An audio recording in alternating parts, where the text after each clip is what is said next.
অনেকবার আমাদের দৃষ্টিভঙ্গি এমন হয়ে থাকে যে আমাদের আসল সত্যের থেকে অনেকটা দূরে নিয়ে যায়। আমরা যেরকম দেখি সেরকম সবসময় হয় না। এবারে দেখুন না, আমরা মানুষেরা আমাদের ভালো লাগে। আমরা কোথাও গেলাম, আমাদের স্বাগত জানানো হলো, আমাদের প্রশংসা করা হলো, কেউ আমাদের দিকে হাসি মুখে তাকালো, আমাদের ভালোবাসলো, আমাদের ভালো লাগে। কিন্তু যদি কেউ ক্রুদ্ধ হয়, কটাক্ষ করে, ব্যঙ্গ করে, তাহলে আমরা তক্ষুনি তাকে নিজের শত্রু ভেবে ফেলি, তার উপরে ক্রুদ্ধ হয়ে যাই। একটা কথা মনে রাখবেন, এই হাসি সবার জন্যই হয়। আপনি তাদেরকেও হাসি উপহার দিতে পারেন যাদের আপনি চেনেন, তাদেরও দিতে পারেন যাদের আপনি চেনেন না। ছোটদের দিতে পারেন, বড়দের দিতে পারেন, সবার জন্যই হলো এই হাসি। কিন্তু ক্রোধ তাদের উপরেই আসে যাদের আমরা জীবনে কখনো হারাতে চাই না, যাদেরকে আমরা অসম্ভব ভালোবাসি, যাদের জন্য আমরা আশা করি যে তাদের জীবনের পরবর্তী সময় সব সময় সুখময় হোক, উজ্জ্বল হোক। সেই জন্য আপনার জীবনের সমস্ত সেই ব্যক্তি যারা আপনার উপরে ক্রুদ্ধ হন, কটাক্ষ করেন, জরুরি নয় তিনি আপনার শত্রুই হবেন। হতে পারে সে হলো আপনার শুভাকাঙ্ক্ষী, যিনি আপনার শুধুমাত্র ভালোই চান, যিনি আপনার জন্য একটা সুন্দর ভবিষ্যৎ চান। সেই জন্য সব সময় মন দিয়ে অন্যের কথা বোঝার প্রয়াস করুন। আপনি জানতে পারবেন তাদের কর্মের ধর্ম কি হতে পারে, আপনি জানতে পারবেন তাদের ক্রোধের মর্ম কি হতে পারে। রাধা রাধা। জীবনের এই পথে এগোতে এগোতে আমরা কোথাও থেমে যাই, আমরা জানি না কেন। আমরা চেষ্টা করি যেন আমরা সামনে এগোতে পারি, কিন্তু এরকম হয় না। কি কারণ হতে পারে? আসুন আমি আপনাকে বোঝাই। মনে করুন আপনি কোনো রাস্তায় হাঁটছেন, আপনার পা মুচকে গেল, আপনি পায়ে আঘাত পেলেন। এখন এই আঘাত যদি আপনাকে পথ চলতে বাধা দেয়, তখন আপনি থেমে যান। যদি আপনার ভাবনা চিন্তা ক্ষুদ্র হয়, তাহলে আপনি জীবনে কখনোই এগোতে পারবেন না। ভেঙে যাওয়া কলম দিয়ে আপনি কখনো চিঠি লিখতে পারবেন না। ঠিক সেইভাবেই যদি আপনার মনে অন্যের জন্য হিংসা থাকে, তাহলে আপনি আপনার নিজের ভাগ্য লিখতেই পারবেন না। কাজের প্রতি আলস্য আপনাকে কখনো ধনী হতে দেবেই না, আর ধনের প্রতি লোভ তা আপনাকে কখনো মহান হতে দেবে না। ছোট একটা কথা, কিন্তু এ হলো অত্যন্ত গুরুত্বপূর্ণ। ভাবনা চিন্তা অবশ্যই করুন, আর বোঝার চেষ্টা করুন সেটা যা আপনি বুঝতে চান। হতে পারে আপনি এমন কোনো পথ খুঁজে পেলেন যার ফলে আপনি কোনো খারাপ পথে যেতে যেতে থেমে গেলেন, বা আপনি এমন কোনো অর্থ খুঁজে পেলেন যা আপনাকে মহান হবার পথে অগ্রসর করে দিল। রাধা রাধা। আমরা অনেকবার লোকের থেকে এই কথা শুনেছি, জীবনে যখনই ধন অর্জন করবে বাঁচিয়ে রাখবে। কি হয়, কঠিন পরিস্থিতিতে আপনার খারাপ সময় তা আপনার কাজে আসে। কিন্তু এই কথা কি 100% সত্যি? ভাবুন, এই সমস্ত ধন যা আপনি অর্জন করেছেন তা কি আপনাকে সুস্বাস্থ্য দিতে পারবে? এই সমস্ত ধন কি আপনাকে সুখ এনে দিতে পারবে? পারবে না, তাই না? চলুন আমি আপনাকে একটা কথা বলব। পরমেশ্বর, ঈশ্বর, যদি এই ঈশ্বরের ওপর আপনি বিশ্বাস রাখেন, সর্বদাই ভালো কাজ করেন, সবার মধ্যে প্রেম ছড়িয়ে দেন আর সবার জন্য শুধু ও শুধুমাত্র শুভ কামনা করেন, তাহলে আপনার সাথে কখনো কোনো খারাপ হতে পারে না। তাই সময় বদলান, সময় বদলানোর উপকরণ নয়। আর ভালোবেসে বলি রাধা রাধা। আমরা জীবনে এমন অনেক মানুষকে চিনি যারা অত্যন্ত শক্তিশালী, নিজের পরীক্ষা দিতে কখনো পিছপা হন না, খুব কঠোর হন, আত্মপ্রত্যয়ী হন, কিন্তু তাও তারা সাফল্য পান না। কেন? কি কারণ হতে পারে এর? লৌহ মানবের মতো ব্যক্তিত্বের অধিকারী হওয়া সত্ত্বেও তারা সফলতা কেন লাভ করেন না? এবার এটার উত্তর তাদের ব্যক্তিত্বের মধ্যেই লুকিয়ে রয়েছে। লৌহ মানব, লোহা।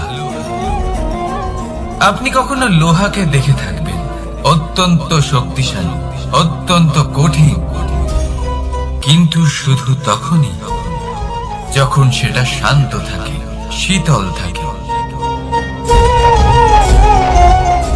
তাকে উত্তপ্ত করুন, তা আর কঠিন থাকবে না। তার উপরে এক আঘাত করুন আর তার আকৃতি বদলে যাবে। বুঝলেন? যদি আপনিও জীবনে নিজের শক্তি দিয়ে, নিজের নিরন্তর প্রচেষ্টা দিয়ে বড় কিছু করতে চান, তাহলে সর্বপ্রথম একে শান্ত করে রাখুন, একে শীতল করে রাখুন।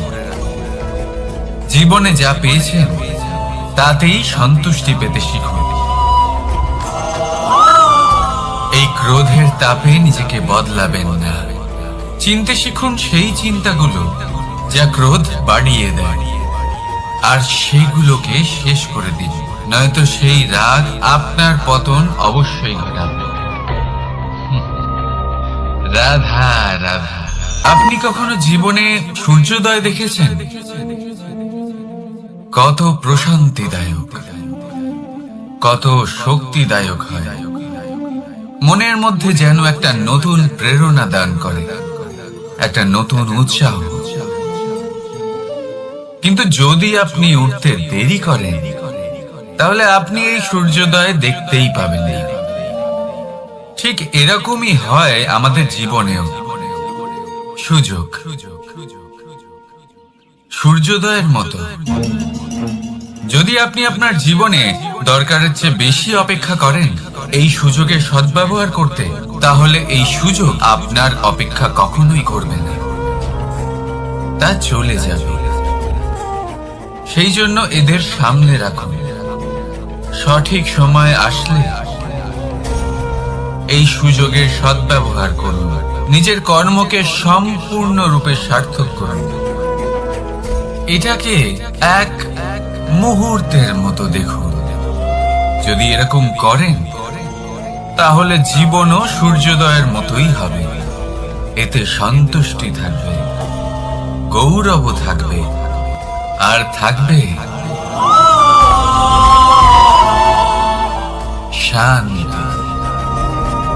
রাধা রাধা। অহংকার এ হলো ছোট একটা শব্দ, কিন্তু এর প্রভাব অত্যন্ত বৃহৎ হয়ে থাকে। আর সব থেকে বড় সমস্যা হলো মানুষ আজ অব্দি বুঝতেই পারেনি যে এই অহংকারের বাস্তব রূপ কিরকম। কেউ একে গর্বের নাম দেন, কেউ একে আত্মসম্মানের নাম দিয়ে থাকে, এবং কোথাও একটা এমন সময় চলে আসে যখন সময় এই অহংকারকে ভেঙে খান খান করে দেয়। আর তখন না গর্ব আপনাকে বাঁচাতে পারে, না আপনার আত্মসম্মান। এখন যদি আপনাকে উদাহরণ দিই, তাহলে যেখানে আপনি বসে আছেন সেই ঘরেই ওপরে তাকান, সেই ছাদের দিকে। যদি এই ছাদ অহংকার করতে থাকে যে দেখো আমি তো সব থেকে উঁচু জায়গায় আছি, আমার চেয়ে ওপরে আর কেউ নেই, আমি এই ঘরে থাকা সমস্ত ব্যক্তিকে ছায়া প্রদান করি, যদি এই অহংকার এসে যায় তাহলে কি? একবার ভেবে দেখুন, যদি পরের দিন তার উপর আরো একটা তলা বানিয়ে দেওয়া হয় তাহলে কি? এই ছাদ যার নিজের উঁচু হবার অহংকার ছিল, যে সব থেকে ওপরে ছিল, সে এবার পায়ের তলায় চলে এসেছে। এটাই হয়ে থাকে। মনে কখনোই অহংকার পোষণ করবেন না। যদি মনের মধ্যে কিছু রাখতে চান তাহলে প্রেমের ভাব রাখুন, স্নেহ রাখুন। এই অহংকারকে আপনি যা ইচ্ছে নাম দিন, গর্ব হোক, আত্মসম্মান হোক, এর দ্বারা আপনার কোনোভাবেই কোনো লাভ হবে না। তাহলে এই অহংকারকে ত্যাগ করুন আর আমার সাথে ভালোবেসে বলুন, রাধা রাধা। একটা সিদ্ধান্ত। এই জীবনে একটা সিদ্ধান্তের গুরুত্ব কি হতে পারে তা কখনো ভেবে দেখেছেন?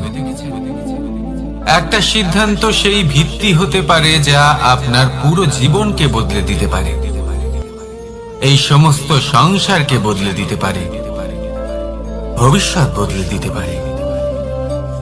এই সিদ্ধান্ত যে কোন রাস্তা চয়ন করতে হবে, সেই সিদ্ধান্ত যে কখন সামনে এগোতে হবে আর কখন থেমে যেতে হবে, সেই সিদ্ধান্ত যে কখন যুদ্ধ করতে হবে আর কখন নিজেকে পিছু পা হতে হবে। এই সিদ্ধান্ত হলো খুব গুরুত্বপূর্ণ। আর আপনি তো এই সংসারে একা নন, তাই আপনার একটা সিদ্ধান্ত শুধু আপনার জন্যই নয়, সমস্ত সংসারের জন্য গুরুত্বপূর্ণ হতে পারে। এবার এই সিদ্ধান্ত আপনারই হবে। ভাবনা চিন্তা করে নেবেন, সাফল্য পাবেন।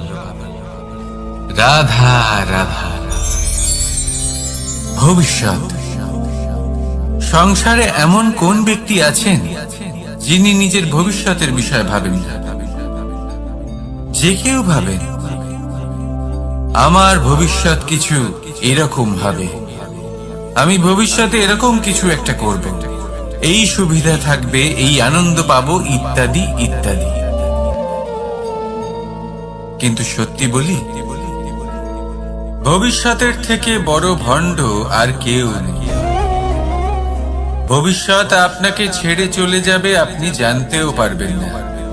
ভবিষ্যৎ আপনার থেকে আপনার বর্তমান কেড়ে নেবে। অনেক সময় আমরা ভবিষ্যতের বিষয় ভাবতে থাকি, দুশ্চিন্তা করতে থাকি, ভবিষ্যৎ দিয়ে নিজেকে এতটাই ঘিরে ফেলি যে বর্তমান কি তা ভুলেই যাই। তার বোধই আমাদের থাকে না। ভাবুন, ভবিষ্যৎ কি?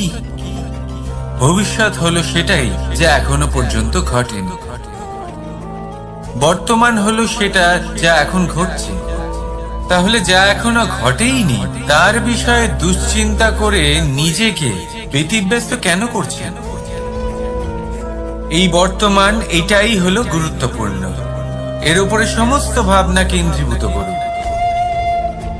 মনে লক্ষ্য অবশ্যই রাখুন, কিন্তু পুরো মনোযোগ শুধু বর্তমানে থাকবে। এই বর্তমানকে যদি সামলে নিতে পারেন তাহলে আপনার ভবিষ্যৎ এমনি উজ্জ্বল হয়ে উঠবে। তাহলে আসুন আমার সাথে ভালোবেসে বলুন, রাধা রাধা। সময়। কথায় আছে, আমাদের জীবনের প্রত্যেক মুহূর্ত স্বর্ণর মতো হয়। এবার হয় আমরা একে নিজেদের কাছে রাখতে পারি বা একে আমরা চলে যেতে দিতে পারি, কারণ এই ছোট ছোট মুহূর্তই আছে যা আমাদের জীবনকে গড়ে তোলে। এখন এই জীবন কেমন হবে তা আমাদের উপর নির্ভর করে। যদি আপনি একটা মুহূর্তের যত্ন না নেন, যদি আপনি এক মুহূর্ত ভালো না বাসেন, যদি আপনি এক মুহূর্ত স্নেহের আনন্দ না উপভোগ করতে পারেন, তাহলে দেখতে দেখতেই আপনার সমস্ত সময় নষ্ট হয়ে যাবে, আপনি জানতেও পারবেন না। অর্থাৎ এই সময় স্বর্ণ হতে পারে না। তবে আমরা একে স্বর্ণ বানিয়ে নিতে পারি আমাদের চেষ্টার মাধ্যমে। এই সময় শুধু একটি লাঙল, যা মাটির সাথে লড়াই করতে পারে, আর কিছু নয়।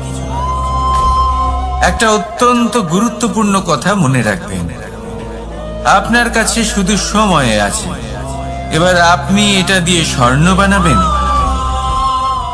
না ঘুমিয়ে স্বপ্ন দেখে কে নষ্ট করবেন, সিদ্ধান্ত আপনারই। রাধা রাধা। ভগবান। প্রত্যেক কঠিন পরিস্থিতিতে এই নামই আছে যা আমাদের উপায় দিয়ে থাকে। ব্যক্তি যান, ভগবানের পুজো করেন, আরাধনা করেন, ব্রত পালন করেন, মন্দিরে যান, পুজো পাঠ করেন, ভগবানকে জাগিয়ে তোলেন, আর তারপর শুরু হয় সমস্ত প্রশ্ন। হে ভগবান, আমার সাথে এরকম কেন হচ্ছে? কেন আমারই জীবনে এত দুঃখ আছে? আমি কিভাবে এর সম্মুখীন হব? আমাকে কেন এত কষ্ট ভোগ করতে হচ্ছে? হে ভগবান, আমি কি করব? আমাকে সাহায্য করুন, কোনো রাস্তা দেখান।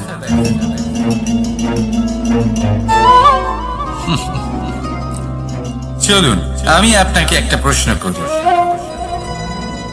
মন্দিরে যাওয়ার চেষ্টা করার আগে আপনি কি জীবনে ততটা চেষ্টা করেছেন যতটা সেই সমস্যাকে দূর করার জন্য দরকার ছিল? দ্বিতীয় প্রশ্ন, ভগবানকে জাগানোর পূর্বে আপনি কি নিজেকে জাগিয়ে তুলেছেন? আপনি কি আলস্য ত্যাগ করেছেন? তৃতীয় প্রশ্ন, ভগবানকে জিজ্ঞাসা করার আগে আপনি কি নিজেকে জিজ্ঞাসা করেছেন যে আমি কেন এত অসফল হচ্ছি? যদি না করে থাকেন তাহলে সবার আগে এটা করুন। আপনি সমস্ত প্রশ্নের উত্তর পাবেন, সমস্ত বিপদের পরিত্রাণ পাবেন। অন্য কোথাও নয়, নিজের ভেতরে তাকিয়ে দেখুন। চেষ্টা করুন নিজেকে জাগিয়ে তোলার। আপনি সফল অবশ্যই হবেন, কারণ এই পরমাত্মা, ওই পরমেশ্বর, ওই পরব্রহ্ম আপনার মধ্যেই তো আছে। রাধা রাধা। না, জন্মগ্রহণের পর মানুষের জন্য এই নাম অত্যন্ত গুরুত্বপূর্ণ হয়। মাতা, পিতা, পুরোহিত সকলেই সেই অক্ষর খুঁজতে শুরু করেন যা দিয়ে আপনার নাম শুরু হবে। কিন্তু নাম আর রাশি এক হয়ে গেলেই কি সব কিছু ঠিক হয়ে যায়? কখনোই নয়, কারণ আপনার কর্মই হলো সব থেকে গুরুত্বপূর্ণ, আর কিছুই নয়। দেখুন, এই নিয়তিও আপনার কর্ম অনুযায়ী আপনার ভবিষ্যৎ সুনিশ্চিত করে।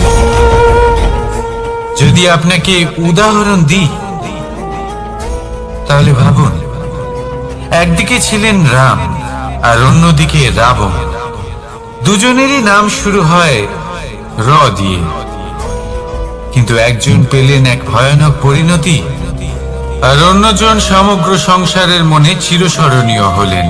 তাহলে মনে রাখবেন, নাম নয়, কর্মই হলো শ্রেষ্ঠ। আর যদি তা শ্রেষ্ঠ হয়, তাহলে আপনার নাম এমন স্থানে পৌঁছবে যা সংসারের কেউ মুছে ফেলতে পারবে না। তাহলে আসুন আমার সাথে ভালোবেসে বলুন, রাধা রাধা।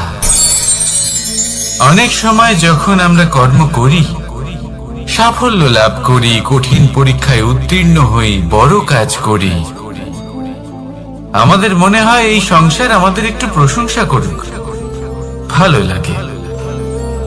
অনেকবার মনে হয় এটা হলো আমাদের কর্মের ফলই বটে, আমরা আনন্দ পাই।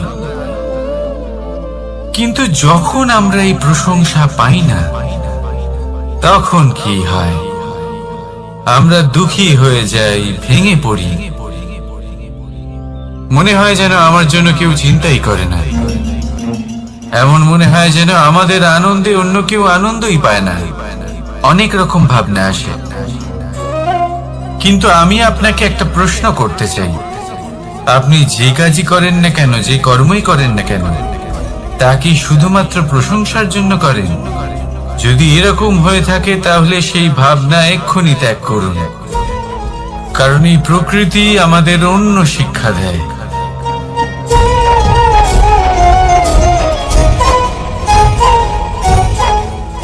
এই ফুলকে দেখুন।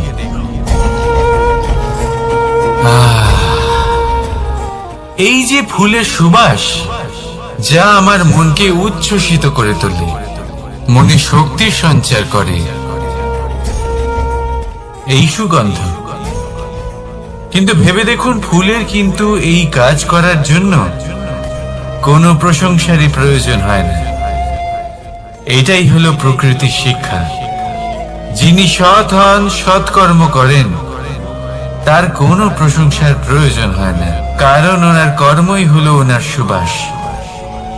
মনে রাখবেন, আতর নকল ফুলে দেওয়া হয়, প্রকৃত ফুলের তার কোনো প্রয়োজন হয় না। সেইভাবেই আপনিও কর্ম করতে থাকুন শুভ চিন্তা নিয়ে। এই মনকে সব সময় শান্ত রাখুন, স্বচ্ছ রাখুন। যদি এরকম করেন তাহলে আপনার কর্ম এমন সুবাস ছড়াবে যে আপনার জীবনে শুধু এবং শুধুমাত্র আনন্দই থাকবে। তাহলে এই আনন্দ সহকারে বলুন, রাধা রাধা। এই সংসারে এমন কোনো পর্বত নেই যা এতটাই উঁচু যে মানুষ তার শিখরে পৌঁছতে পারবে না, তাকে অতিক্রম করতে পারবে না। এই সংসারে এমন কোনো সাগর নেই যা কিনা এতটাই গভীর যেখানে মানুষ তার তলদেশে পৌঁছে ফিরে আসতে পারবে না। একটা ছোট্ট বরফের টুকরো পর্বতের শিখরে গলে গিয়ে বইতে থাকে, আর দেখতে দেখতেই তা মহানদী গঙ্গায় পরিবর্তিত হয়। এর কারণ কি? এর কারণ হলো প্রচেষ্টা, প্রারব্ধ নয়। এই প্রচেষ্টাই সুনিশ্চিত করে যে আপনার প্রারব্ধ হবে। এই সমস্ত কিছু হলো প্রচেষ্টা আর প্রারব্ধের খেলা। আপনার প্রচেষ্টা যেরকম হবে, আপনার প্রারব্ধ সেরকমই হবে। আর আপনার প্রচেষ্টা যদি উচ্চ মানের হয়, তাহলে প্রারব্ধকে আপনার সামনে নত হতেই হবে। কি বলেন? তাহলে আসুন আমার সাথে ভালোবেসে বলুন, রাধা রাধা। অনেক সময় মানুষ অতীতকে দেখেন আর তখন অহংবোধে পরিপূর্ণ হয়ে ওঠেন।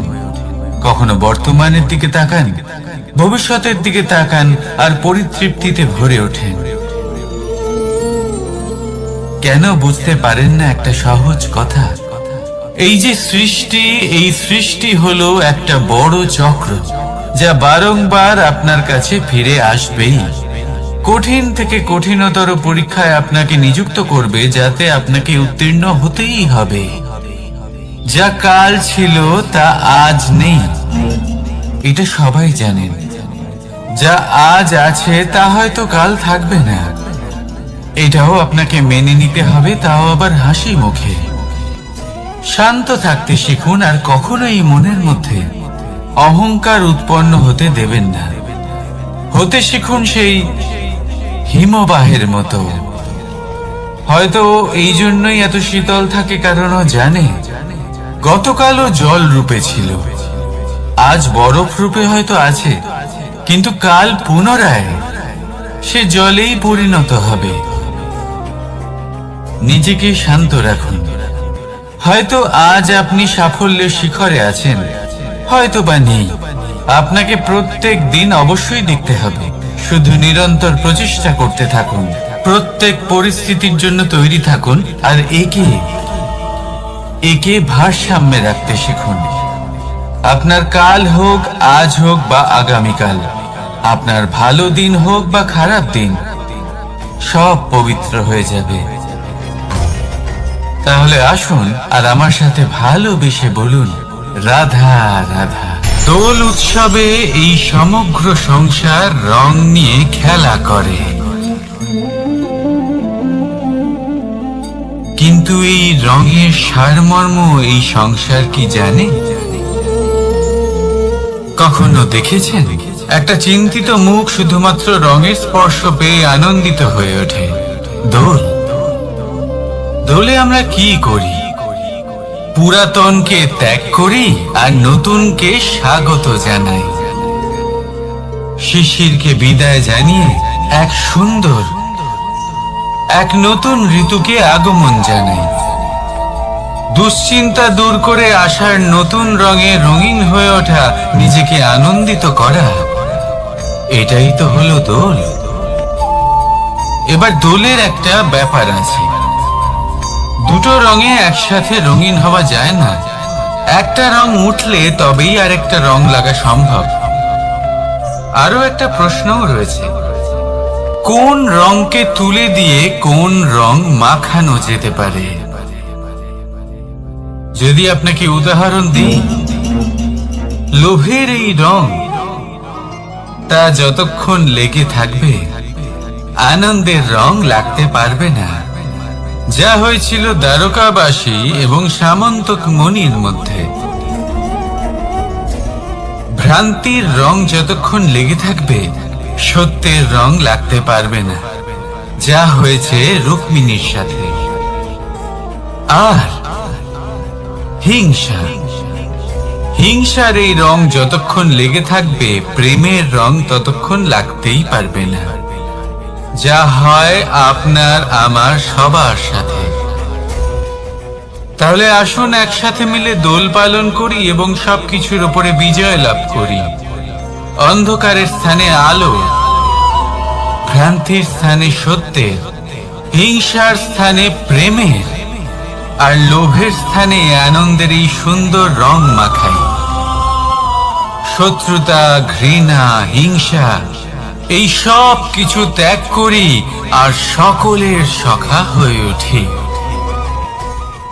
আর ভালোবেসে বলি শুভ দোল।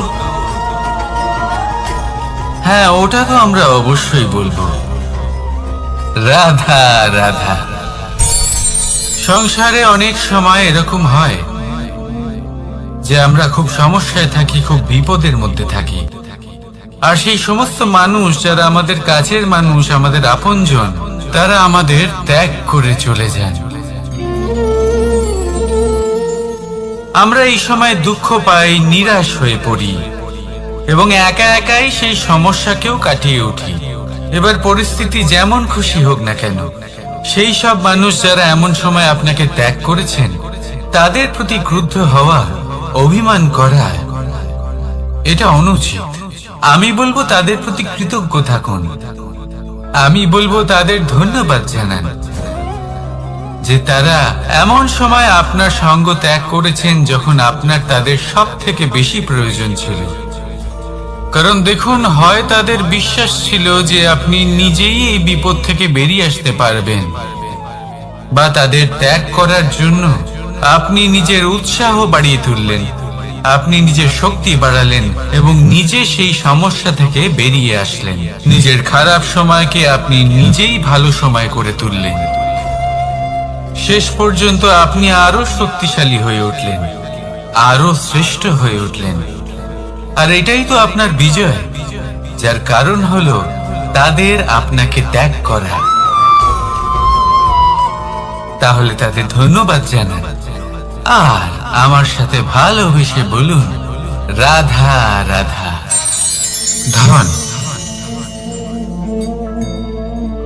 ধন হলো কারোর জন্য মোহ, আবার কারোর জন্য মায়া, কারোর জন্য হয়তো ভাগ্য, আবার কারোর জন্য কর্মের পারিশ্রমিক। দেখতে গেলে এই ধন হয়তো সবার জন্যই অত্যন্ত প্রয়োজনীয় হয়ে থাকে। সেই জন্যই তো মানুষ নিজের সমস্ত জীবন অতিবাহিত করেন এই ধন অর্জন করার জন্য। অনেক মানুষ এমনও হয় যাদের সমস্ত জীবন এই ধন অর্জন করতেই কেটে যায়। প্রত্যেক মানুষই চেষ্টা করেন যেন তিনি ধনী হন, যত সম্ভব বেশি ধন অর্জন করতে পারেন, সম্পন্ন থাকতে পারেন। আর তা হবে নাই বা কেন? কারণ এটাই হলো এমন এক বস্তু যা আদান প্রদান এমন নানান কাজে আসে। চেষ্টা তো সব মানুষই করেন, ধন অর্জন সব মানুষ করতে পারেন না। কারণ হলো এটাই যে মানুষ ভাবেন যে তার কাছে কিছু ধন এলে তারপর তিনি কিছু করে দেখাবেন, আর ধন ভাবে যদি এই মানুষ কিছু করে দেখান তাহলে আমি তার কাছে আসব। সেই জন্য কিছু করে দেখান, এমন শ্রেষ্ঠ কাজ করে দেখান যাতে ধন নিজেই আপনার কাছে ছুটে আসে। যদি আপনি ধন লাভের আশায় ছোটেন তাহলে আপনি নিজের সন্তোষ ভাব হারিয়ে ফেলবেন, কিন্তু এই সম্পত্তি যদি আপনার কাছে ছুটে আসে তাহলে আপনাকে মহান বলা হবে। সেই জন্য কাজ করুন, শ্রেষ্ঠ কাজ করে দেখান, দেখবেন এই ধন ফলস্বরূপ আপনার কাছে আসবেই আসবে। তাহলে আসুন আমার সাথে ভালোবেসে বলুন, রাধা রাধা। আমাদের মনে সবসময় একটা প্রশ্ন এসেই থাকে, এই জীবন যা কিনা ঈশ্বর আমাদের দিয়েছেন, একটা জীবন, ঈশ্বর এক আত্মা দিয়েছেন পৃথিবীতে বাঁচার জন্য। যতদূর আমরা জানি আমাদের কাছে একটাই জীবন রয়েছে। আমরা ভাবি এই জীবন গুছিয়ে কিভাবে রাখা যায়। প্রত্যেক মানুষ ভাবেন যে আমি কি করি যাতে এই জীবনকে গুছিয়ে রাখা যায়, কিরকম কর্ম করব, কিরকম পুণ্য করব, কি ধরনের শাস্ত্র পড়ব যাতে আমি সেই জ্ঞান অর্জন করি যাতে জীবনটা সুন্দর করে তুলতে পারি। আমাদের সমগ্র জীবন কেটে যায় এই প্রশ্নের উত্তর খুঁজতে, সেই শাস্ত্র অধ্যয়ন করতে। এমন অনেক মানুষ তাও বুঝতে পারেন না। আসুন আজ আমি আপনাকে একটা সহজ কথা বলি, যার দ্বারা আপনি নিজের জীবন সুন্দর করবেন।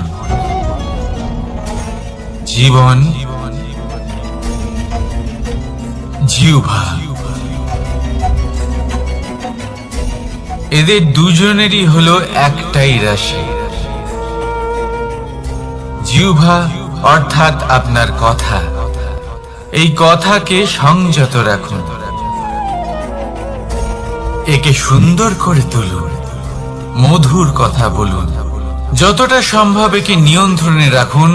আপনার জীবন সুন্দর হয়ে উঠবে। কারণ এই শব্দ হয় অত্যন্ত শক্তিশালী। এটা হলো এমন এক বন্ধন যা আপনার সামনের মানুষকে আপনার ব্যক্তিত্বের সাথে জুড়ে দিতে পারে। তাই এই শব্দ সংযত রাখুন, একে সুন্দর করে তুলুন। আপনার জীবন আপনা থেকেই সুন্দর হয়ে উঠবে। আর আসুন এই মধুর সুন্দর অনুভূতি দিয়ে বলুন, রাধা রাধা। জীবন, এই জীবন আসলে কি?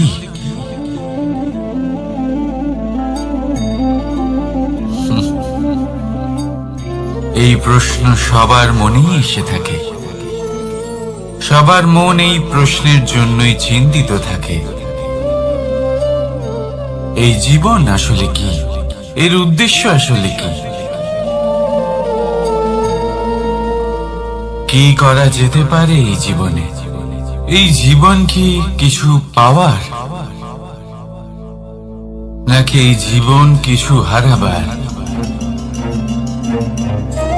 এই জীবন কি আসলে সেটাই যেখানে আমাদের পরমাত্মার খোঁজ করা উচিত, নাকি আমাদের ধাবিত করা উচিত নিজেদের স্বপ্নের লক্ষ্যে? এই জীবন আসলে কি? এই জীবন আসলে অত্যন্ত সরল। এ হলো শান্ত জলের মতো,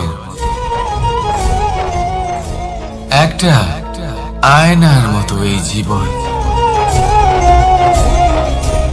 এই জীবন আসলে ঠিক যেন এক আয়নার মতো। আয়না কি করে? আপনাকে সেটাই দেখায় যা আপনি করে থাকেন। আপনি হাসি মুখে আয়নার দিকে তাকান, আয়না আপনাকে আপনারই মুখ দেখাবে সেই হাসি সমেত। আপনি রেগে গিয়ে আয়নার দিকে তাকান, আয়না আপনাকে সেটাই দেখাবে। আপনি প্রসন্নভাবে হেসে আয়নার দিকে তাকালে আয়না আপনাকে সেটাই দেখাবে। এটাই হলো জীবন, একটা আয়নার মতো। আপনি এটা ভাববেন না যে এই জীবন আপনাকে কি দিয়েছে, বরং এটা ভেবে দেখুন যে আপনি এই জীবনকে কি প্রদান করেছেন। যদি আপনি এই জীবনকে সুখ প্রদান করেন, আনন্দ দিতে পারেন, ভালোবাসা দিতে পারেন, তাহলে এই জীবনও আপনাকে সুখ, আনন্দ আর ভালোবাসাই দেবে। তাহলে আসুন এই সুখ, আনন্দ আর ভালোবাসা দিয়ে বলুন, রাধা রাধা। ধরিত্রীর বুকে গজিয়ে ওঠা এই দুব্য ঘাস দেখেছেন? দুব্য ঘাস, যা আমাদের পাকে শীতল রাখে। এতে যদি বসেন তাহলে মনে হবে নরম কোথাও বসে আছেন। এত ছোট হলেও কিন্তু এর মধ্যে গুণ আছে অনেক গুণ, আর যতটা ছোট এটা ততটাই বড় শিক্ষক। কিভাবে? ভাবুন, পাতা ঝরার মরশুমের পরে সমস্ত পাতা একত্রিত হয়ে থাকে। একটা ছোট ফুলকি সবাইকে জ্বালিয়ে দিতে পারে, সমস্ত পাতা পুড়ে ছাই হয়ে যায়। কিন্তু এই ঘাসের কিছুই হয় না, সে যেমন ছিল তেমনই থাকে। কারণ কি হতে পারে? প্রথম কারণ, এরা ছোট হয়। দ্বিতীয় কারণ, এরা বিনম্র হয়, বড়ই সহজে দমে যায় এরা। তৃতীয় কারণ, এদের মধ্যে নমনীয়তা থাকে। আপনিও নিজেকে এরকমই বানিয়ে ফেলুন। কখনো নিজেই নিজেকে কারোর থেকে বড় মনে করবেন না। নিজের এই মনকে বিনম্র রাখুন। এবং সব থেকে বড় কথা, নিজের এই মনে সহানুভূতি, প্রেম আর বিশ্বাসের নমনীয়তা বজায় রাখবেন। যদি এরকম করতে পারেন তাহলে জীবন সবসময় সুখে কাটবে। রাধা রাধা।